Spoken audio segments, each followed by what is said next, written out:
Ano kayang nagawa ni Dara sa eskwelahan? Kung bakit pinatawag si Kuya Rab ng principal ni Dara? Yan po ang video na pag-uusapan natin ngayon mga minamahal kong mga viewers. Isang mapagpalang araw po sa ating mga kakalingap. At muli ay welcome back muli sa aking YouTube channel. At kung napadaan lamang ako sa wall nyo baka pwede paki-subscribe, like, share. Mga kaibigan, kilala naman po natin ay Dara na ang page-aral ay priority ito sa kanya baho pa man ang lahat.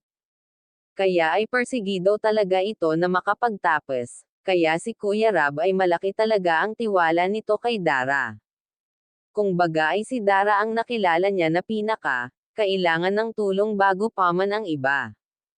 Kaya suportado nito ni Kuya Rab, kung ano nga mga kaibigan ang hinihiling nitong si Dara ay agarang banibigay ni Kuya Rab. Grabe, napakaswerte nga naman nitong si Dara at maraming nagmamahal sa kanya. At alam naman natin na very thankful siya sa mga natatanggap niya. Maliban po kasi sa mamahaling bagay at bahay, may isa pa itong kinatatakutan at yun ay ang pagtatapos ng bahay niya. Na baka daw pagtapos na ang bahay niya ay iwanan na siya ni Kuya Rab. At yun na ang huling tulong na matatanggap niya.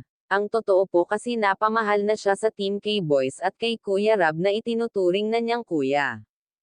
Kung saan nga nag-i-enjoy na si Dara na kasama ang Team Kalingap. Dahil nasanay na si Dara na maging party ng team. Ngunit iba naman po ang sinabi ni Kuya Rab kay Dara. Dahil binigyan niya ito ng assurance na hindi niya ito pababayaan hanggang makatapos ng pag-aral sa kolehiyo. Ang sabi po kasi ni Kuya Rab ng nakaraan video nito ay ito. Ang bawat benepisyaries na willing at gusto mantili sa kanya ay welcome palagi sa kanila.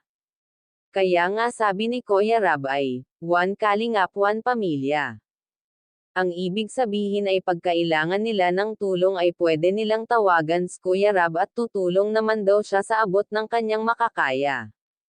Pero kung gusto naman daw na humiwalay na sa Team Kalingap ay pwede naman daw. Sa totoo lang kasi iba ang naging experience ni Dara sa Team Kalingap, bagay na hindi niya mararanasan dahil sa hirap ng sitwasyon ngayon dahil siya na ang nanay at ate ng nakababatang kapatid niya na si Bea. Kaya ang takot at pangangamba niya na mawalan ng komunikasyon sa Team Kalingap ay bagay na nakapagbigay sa kanya ng labis na kalungkutan.